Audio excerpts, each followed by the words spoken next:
Rekan-rekan, di tanah timur, kita terbiasa hidup dengan kekurangan. Sekolah jauh, guru terbatas, dan anak-anak belajar dengan apa yang ada. Karena itu, dana pendidikan anak usia dini yang seharusnya untuk anak-anak justru dikorupsi.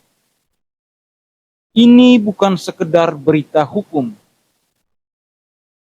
Ini luka moral.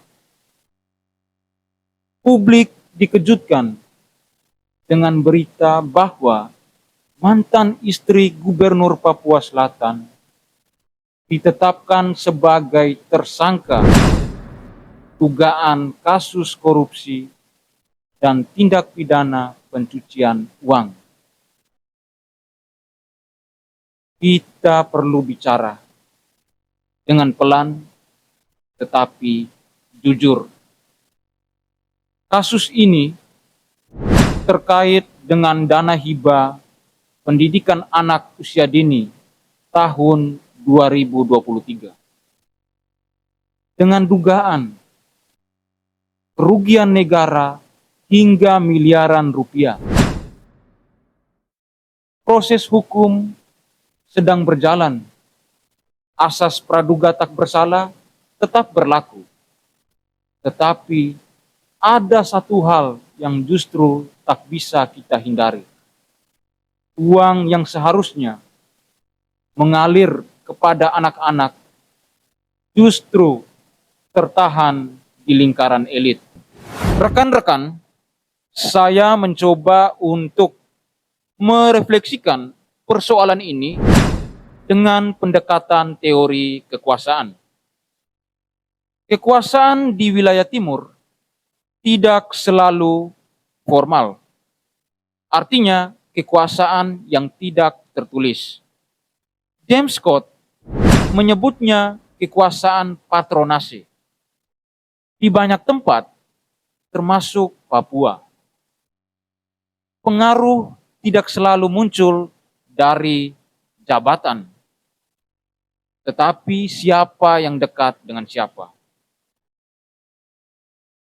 Istri, suami, dan keluarga pejabat yang paling sering memiliki akses yang tidak dimiliki oleh rakyat biasa. Ini bukan tuduhan, tetapi pola lama yang terus berulang. Berikutnya rekan-rekan, dana PAUD, dana sosial atau dana hibah dijadikan sebagai ladang rente. Hellman dan Kaufman menyebutnya sebagai state capture. Artinya, negara tidak dijarah dari luar, tetapi dikontrol atau dikuasai oleh segelintir orang. Dana PAUD, dana hibah, dana sosial adalah sasaran empuk yang dibungkus dengan niat baik, tetapi diawasi dengan setengah hati. Rekan-rekan perlu pahami bersama persoalan ini. Berikutnya rekan-rekan, kejahatan yang jadi biasa. Hannah Arendt menyebutnya banality of evil. Artinya, kejahatan yang besar sering dilakukan tanpa wajah yang jahat. Kejahatan yang besar sering dilakukan tanpa wajah yang jahat. Rekening dipindahkan, dokumen ditandatangani, dan laporan dirapikan. Sementara anak-anak tetap belajar di ruang yang sempit. Itu persoalannya.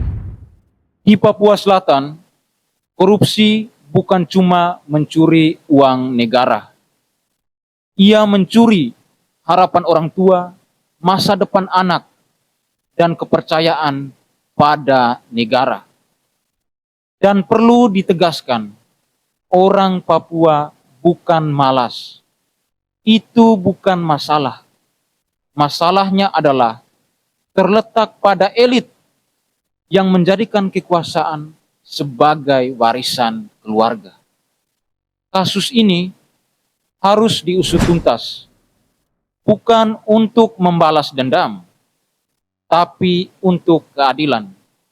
Karena kalau uang anak-anak saja bisa dikorupsi, lantas apalagi yang masih kita anggap suci?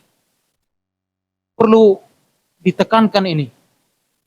Kalau uang anak-anak masih bisa dikorupsi, lantas apalagi yang masih kita anggap suci? Kita mungkin bicaranya pelan, tetapi kita ingat lama. Dan kasus seperti ini, luka seperti ini, akan terus diingat jika tidak direfleksikan untuk diubah. Semoga apa yang saya jelaskan bisa bermanfaat untuk rekan-rekan. Terima kasih dan sampai jumpa.